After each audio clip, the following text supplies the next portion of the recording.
At the time I make this video, the Marvel Cinematic Universe, also known as the MCU, is the most successful connected movie franchise in the history of movies, raking in a phenomenal $23 billion over the course of 27 movies. And if it wasn't for the pandemic, which limited capacity in theaters over the last 2 years, that number might have even been higher. This video is in celebration of Marvel Studios and what they have accomplished along with their parent company, Disney. Welcome back to Comic Power. I'm your host, Comic Killer 72, and welcome to a special report.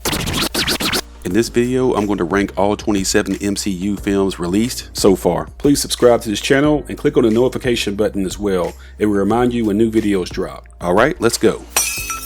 Of course, we have to have some rules so that the comment section isn't flooded with negative comments due to a misunderstanding. This list is only for the 27 films produced by Marvel Studios, starting with Iron Man #1 in 2008. So the X-Men films are not on here, they were produced by Fox. The Fantastic Four movies are not on here, they were also produced by Fox. And the Andrew Garfield and Tobey Maguire Spider-Man movies were produced by Sony. They are not in the MCU. Spider-Man No Way Home did some type of crazy multiverse stuff that brought them into this, but we're not counting those original movies. The Ghost Rider movies don't count because they were also made by Sony, and the Blade trilogy is pre-MCU, so it doesn't count either. This video will be good until May of 2022 when Doctor Strange 2 comes out, which will be the MCU's 28th film. And this ranking is my own personal list. If you don't like how I rank the 27, please go to the comment section and put them in the order that you think they should be in. And let's face it, even the so-called worst MCU films are better than the worst overall superhero films. The MCU never made anything as awful as Wonder Woman 1984,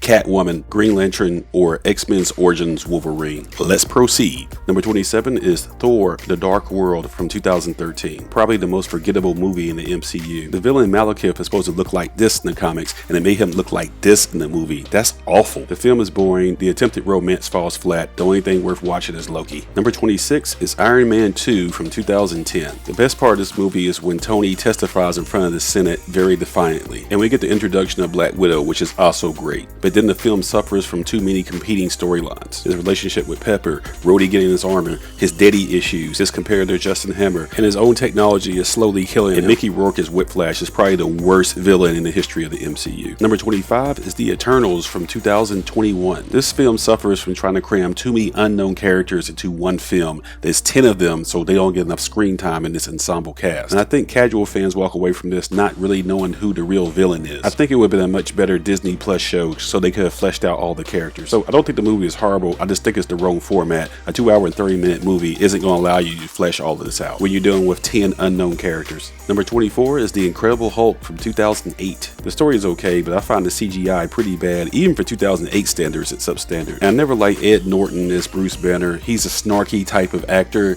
and Bruce Banner is supposed to be somebody who's more humble. Mark Ruffalo is a much better version of this character to me. The Hulk also has the distinction of being the lowest grossing movie that is not in the pandemic era. Number 23 is Iron Man 3, released in 2013. I find it ironic that Marvel's biggest solo star has the weakest trilogy. I didn't hate this film. It's got some great action sequences, but some of the things that are bad in it are really bad. The main villain in it is pretty forgettable, and that whole Mandarin twist is corny to me. And the scene where Tony gives the bad guys his home address and he's not prepared when they show up is nonsensical for the Iron Man character. He also has PTSD, and it appears that he's destroying his armors and is no longer Iron Man. But in the next Avengers films to come, in Captain America Civil War, he's back being Iron Man again like this movie never happened. It's definitely a Shane Black movie the way that Shane Black makes them, but it doesn't work for the MCU. Number 22 is Ant-Man and the Wasp, released in 2018, just after Infinity War. The good about this movie is that they gave the Wasp something to do, and she actually leads the action scenes. However, the reluctant villain in the story is Ghost, who's completely forgettable, and they probably should give him more screen time to the Bill Foster character played by Lawrence Fishburne as Goliath.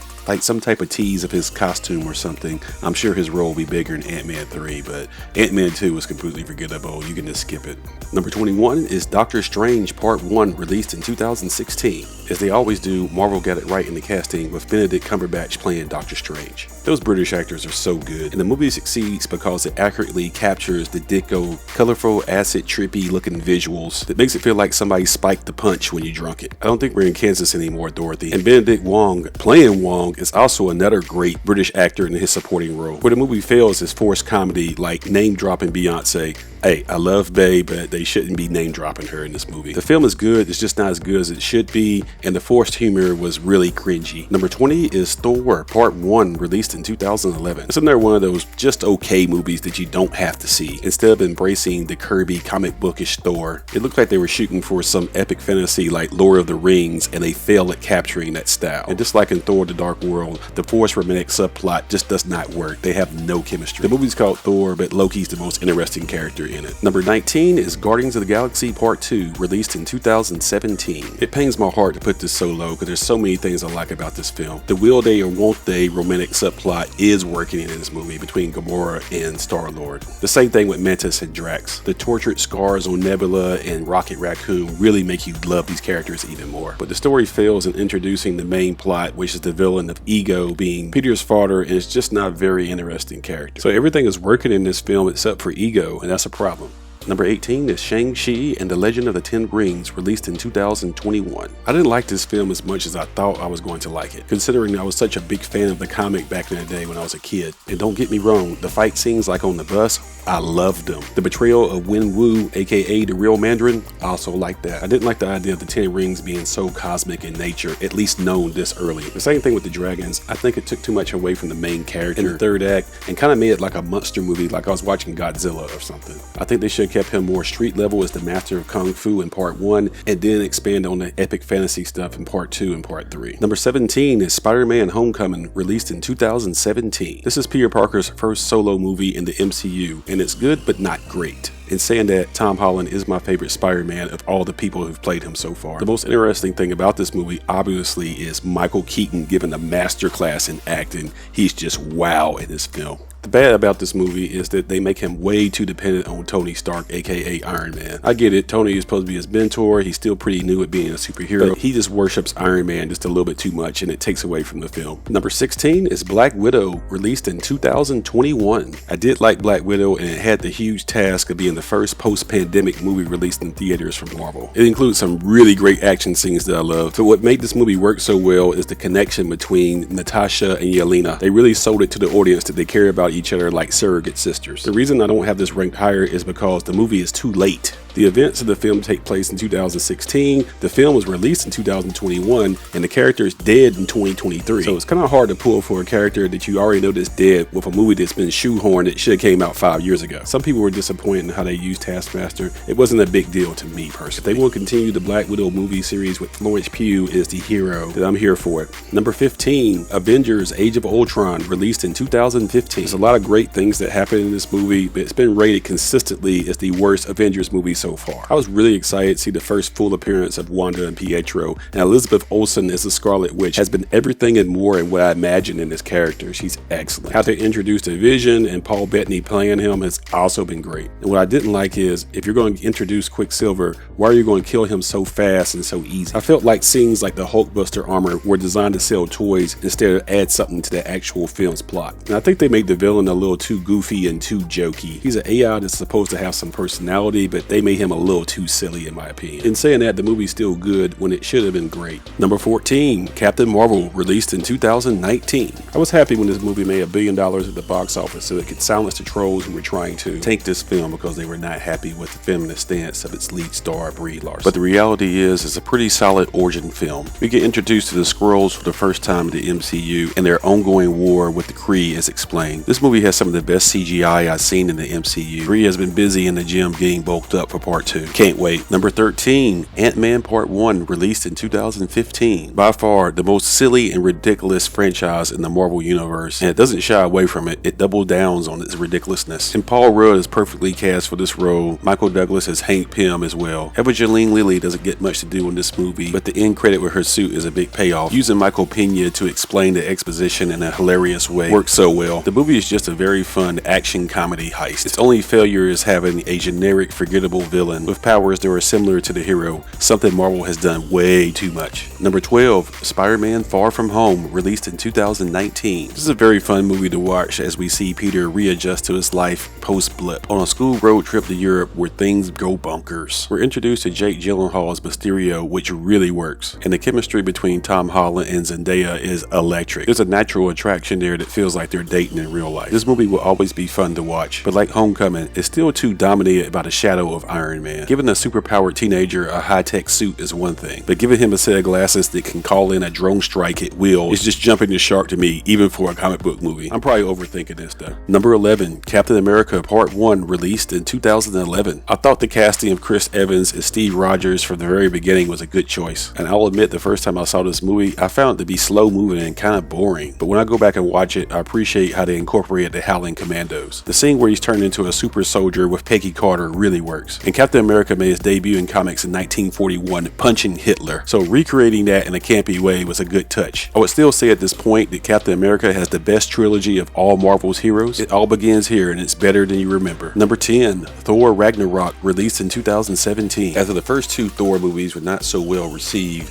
Marvel decided to go ahead and change course and borrow influence from the Guardians of the Galaxy and turn it into a space action comedy, overseen by an indie director from New Zealand. On paper, that sounds crazy, but it actually worked. Kate Blanchett as Hela is a win. Tessa Thompson was excellent as Valkyrie. Using Fire Lord Surtur as part of the plot was excellent. Jeff Goldblum as the Grandmaster, loved it. They even found a way to incorporate the Planet Hulk storyline. Yes, they made Thor funnier, but they also made him smarter and not fall for Loki's tricks so easily that you can see coming from a mile away. Number 9, Spider-Man No Way Home, released in 2021. Is this just a gimmicky fan service movie, or is this a great Spider-Man movie on its own merit? Hey, why can't it be both? Let's admit it though, seeing all three of the men who played Spider-Man live action in movies together in one film is pretty cool, and giving them redemption arcs so they can fix the things they failed at is also nice, like the Andrew Garfield version saving MJ when he couldn't save Gwen in his universe. It also made us feel empathy for the villains in this movie. The multiverse opens up endless possibilities of what they could do in the future. I'll be happy as long as they give us more Tom Holland and Zendaya, because this is really working. Number 8, Iron Man Part 1, released in 2008,